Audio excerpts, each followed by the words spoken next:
You all right, everyone? Today I'm going to try a little experiment. Well, I'm saying today, it'll be today, probably sometime tomorrow, and then I'll have to leave it to see what the outcome is. But if anybody watched the ending of my last video, I discussed Stemphillium and Allium Leaf Miner. And something that I mentioned, I believe it was with regards to the Stemphillium, give me reason to think, could the same thing be applied to Allium Leaf Miner? So I'm going to try and do something. I've spoken to a lot of growers, show growers, and there's quite a few of them have done similar to what I'm going to do now, but never in relation to Allium Leaf Miner. So, as I say, I'm going to try something. If it works the way I'm hoping, I shouldn't have any leaf miner in that bed.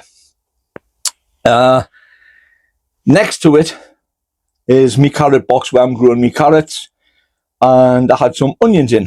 Well, I've pulled most of the onions out of that and they're absolutely fine. I had onions up this top bed. I've pulled the majority of them. They're absolutely fine. There's still a few in that are still growing, so I've left them. My leeks are doing well, but I have just covered them this morning. Reason being, leaf miner, if it doesn't get eradicated, or even if it does, it's still in the area, but leaf miner will be putting an appearance in very shortly. So I'll pause this video here while I get things set up, and then I'll come back to you.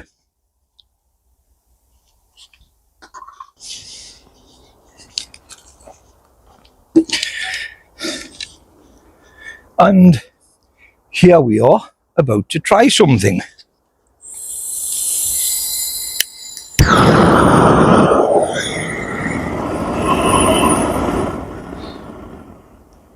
Right, I'll just turn the flame down so you can hear me over the roar. I'm actually going to try and sterilize the bed using heat to burn the soil. And once I've done it, it will be getting turned over and then probably done again tomorrow. So I'm going to crack on with this now. I'll let you see just a minute or two.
So I'll pause the video here just while I crack on and do the rest of it.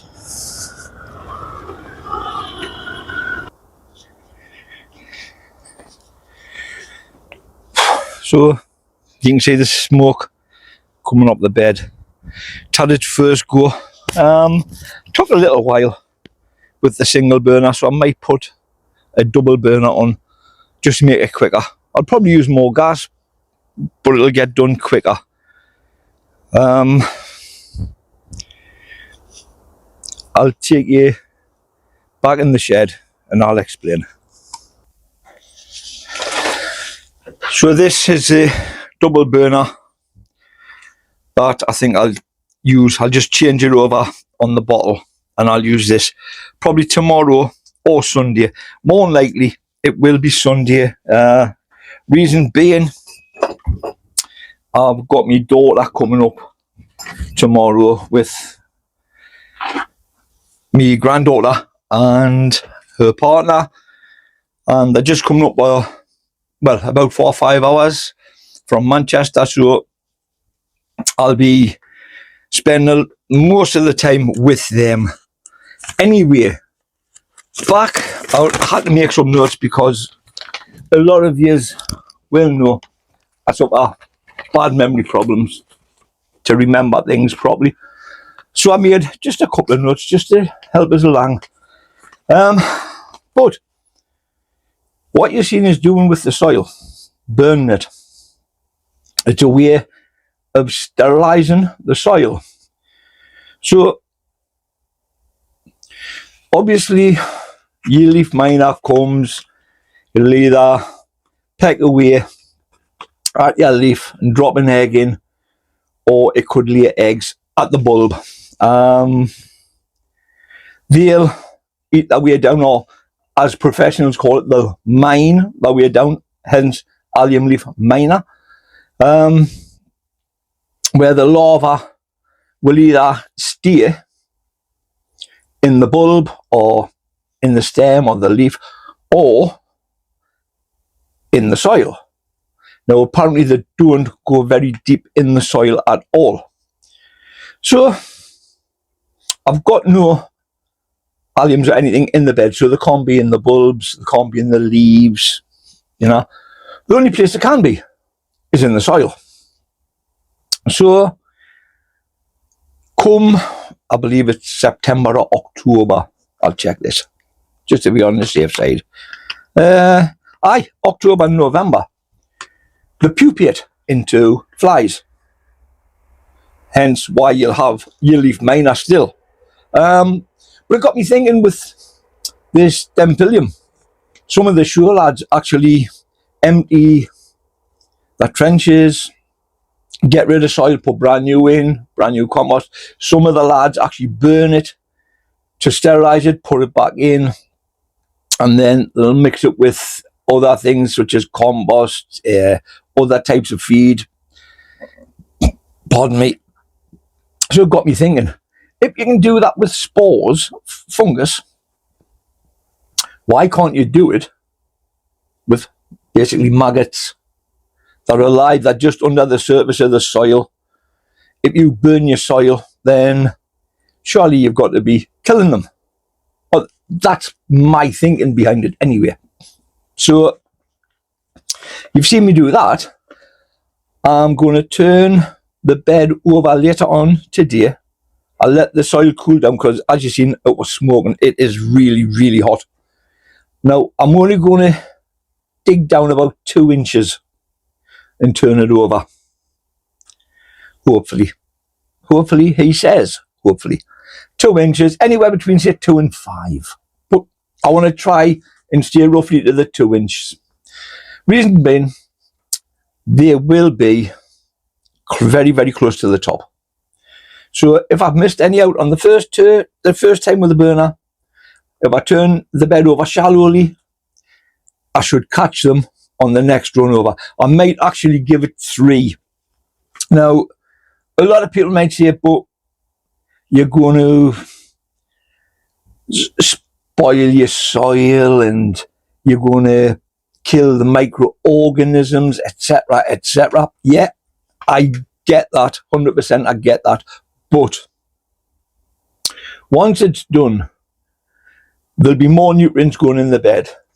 You know, there'll be some well-rotted compost, well rotted manure or some farmyard manure and compost getting turned into the bed, and it'll be turned over fairly deeply. I may even take the wood away and put a tiller on it to get it deep.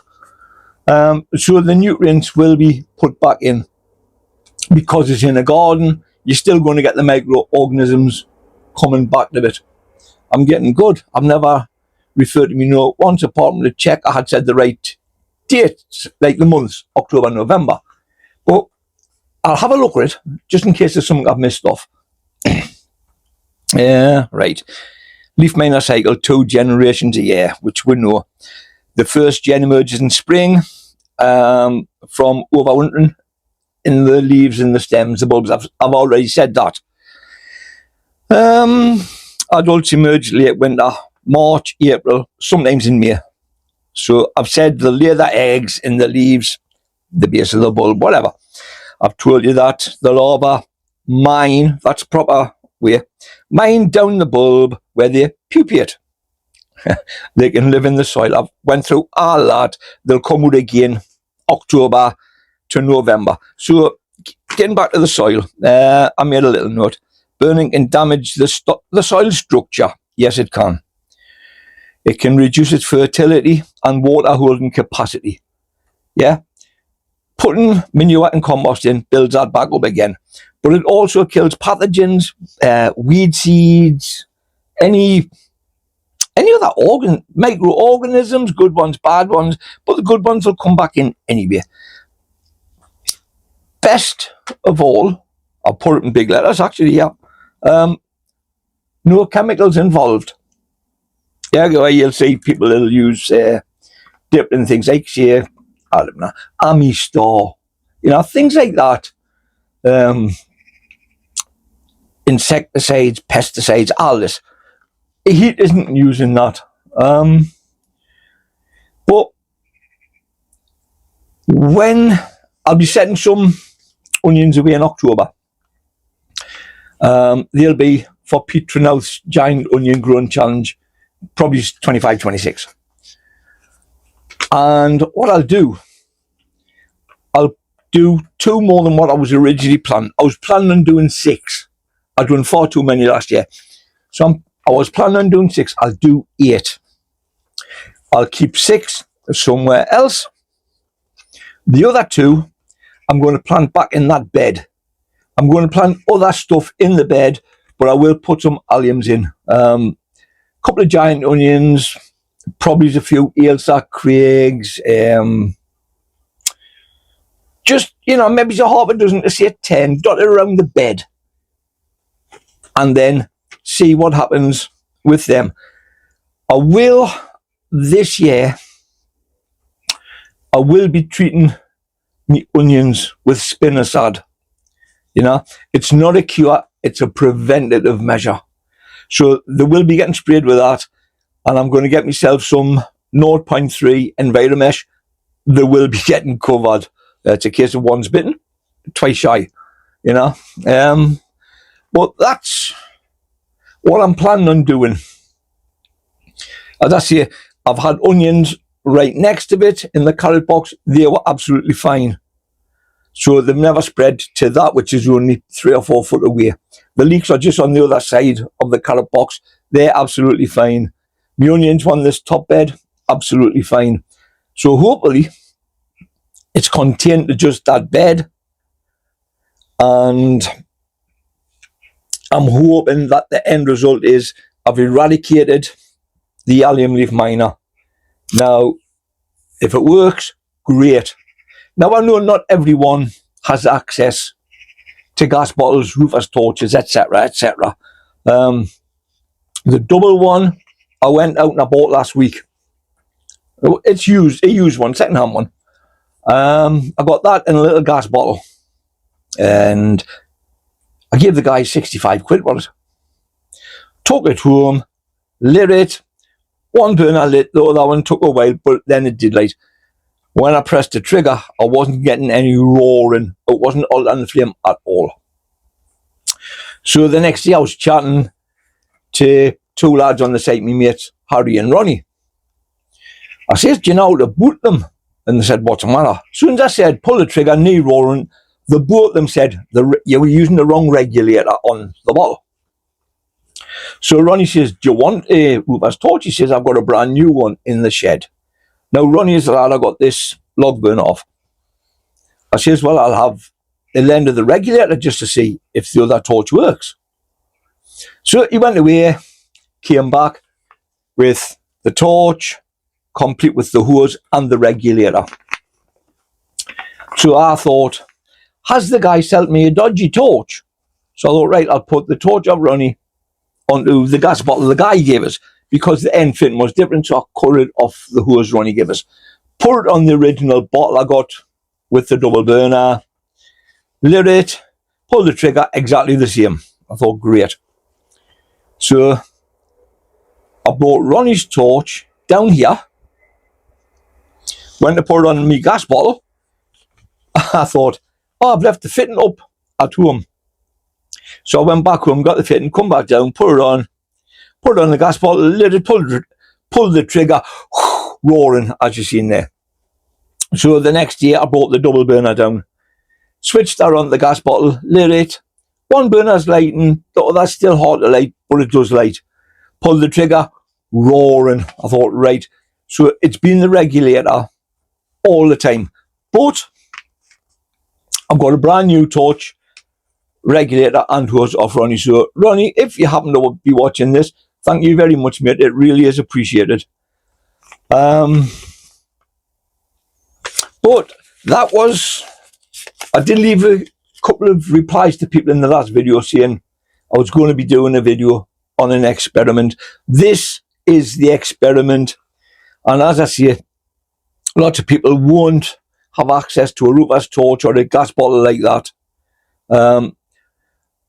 You can buy these little weed burners, they hold by a cartridge. If you take your time, I'm sure they would do the same thing, providing this works.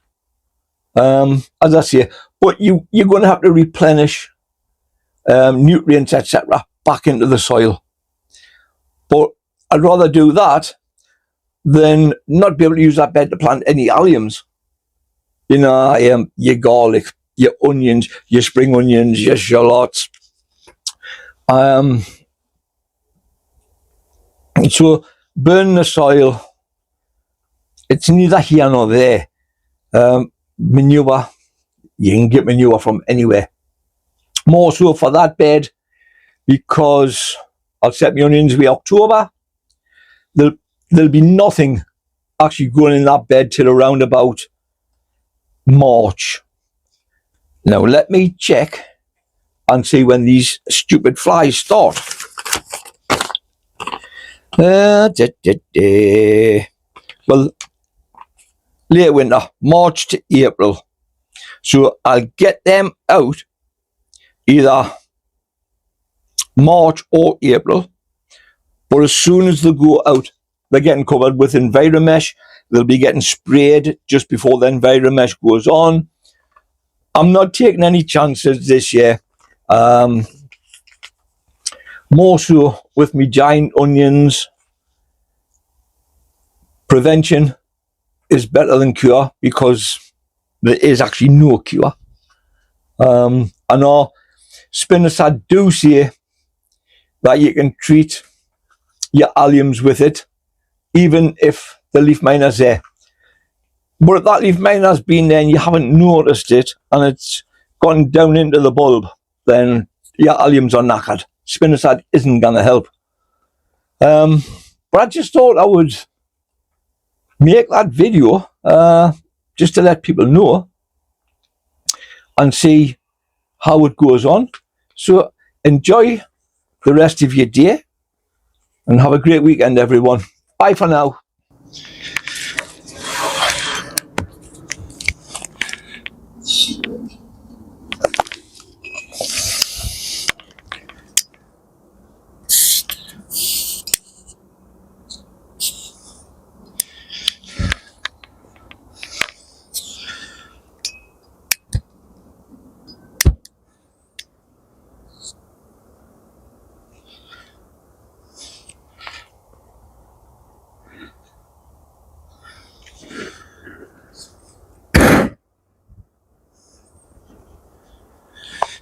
Right, now I'm actually using the double burner.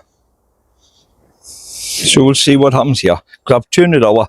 This is only a few hours later, from the other one, but let's have a look and see what happens.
Went a bit deep with that one.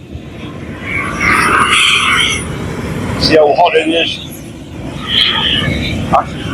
It's actually drying it out.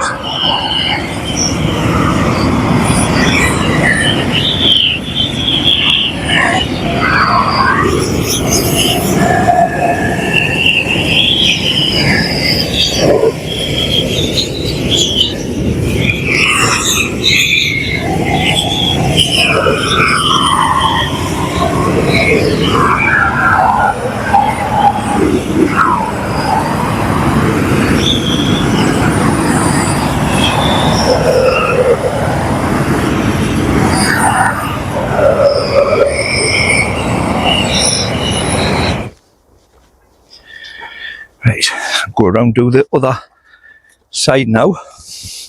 Now this one's actually stayed alight, which it didn't used to do, or it didn't do when I first got it, I should say. So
tell you what, you can feel the heat of this bed.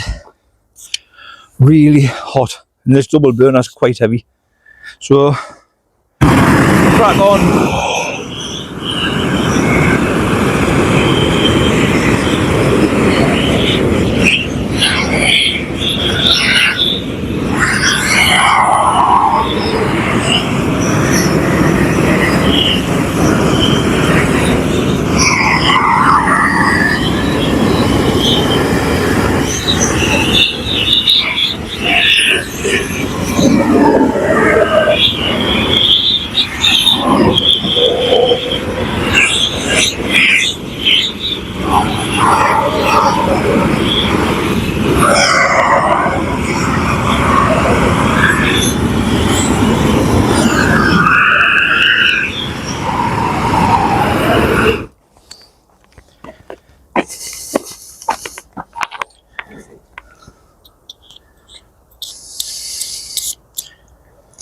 Right, turn this off.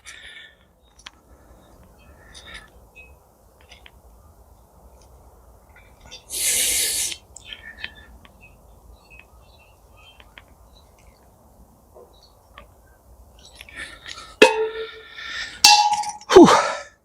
You can feel the heat off this bed. It is sweltering. Whew. So we're going to put the gas bottle away and the burner away, and then I'll come and say ta-ra to yous. So this is 4 hours after the second burning, and I've just gave it a bit of a rake. Well, it got hoed first with the, I call it the push me pull you hoe, and then I've just sort of raked it level. I'll probably just leave it till Sunday and give it another burning, but I can still feel warmth up this soil. As I say, this is 4 hours later, so this has been really, really hot. But I'm going in the shed. I want to make myself a hot chocolate, so you can come and join us if you want. So that's an eventful good, what, 4.5, 6.5, 7, about a good 7.5, 8 hours done today. Obviously burning the bed the first time, leaving it like a couple of hours. In the meantime, then I turned it over, then I've given it second burning. This is 4 hours later. It's 7:45 at night now. So I've just made that, and I'm looking forward to drinking it. Then I'm looking forward to going home. I feel absolutely knackered. But while I'm just chatting, I seen Duncan done a video yesterday on his giant onion growing challenge, the only one he had left, or the last one he had left, whichever. It looks a fair size onion, so I wouldn't discount Duncan from the run. As I said, it looked a fair size. Mark is a bit of a dark horse at the moment. He's not giving much away. Rob's looked a fair size. And Pete, well, what do I say about Pete? Actually, what about Debbie Grows the Love? There's still a lot of people in it, with lights, without lights, and the amount of interest that's being shown from reading the comments, like on Pete's video, on Duncan's, on Rob's. When you read, even Lian's, when you read the comments, there's people who aren't involved in last year and this year's competition who want to take part in this year, next year's competition. So, as Duncan said in his video, if people are wanting the ALCS seeds from Foster's, I think they should be pretty quick with their orders, because they will, as I said in my previous video, the video before that, they will sell out quickly, and more so because there's more interest shown this year, or for this year, next year. So yes, get your seeds ordered. I'll be able to send a few seeds out. Duncan will. Elaine at Allotment Joy, I know Elaine's got her seeds. She'll send some out if she's got spares. Pete, that's probably where you'll be lucky to order your seeds, because I think Pete must order about 15 pallet loads. Not just joking, but I think Pete's ordered quite a few. So there will be someone joining in this year, next year. Joe. Hiya. Can I climb over your fence? Of course you can. We've just got Belle's taking all the rubbish away, so I can't get in now because Van's there. So Yeah, of course you can. I've just been up. No bother, I'll do this anytime. That's the lady behind me. She had a half plot. She's just been given the other half of it, so she's now got a full plot. She's getting a waste company to take all the rubbish away. I forgot what I was saying. I know it was about the giant onions. And I had said Pete bought loads. He has. Joe from Muddy Puddles Farm. That was what I was saying. So Joe, I hope when you take part, you will thoroughly enjoy it. Right? That's it from me for this video, everyone. Have a great weekend, as I said before. Bye for now.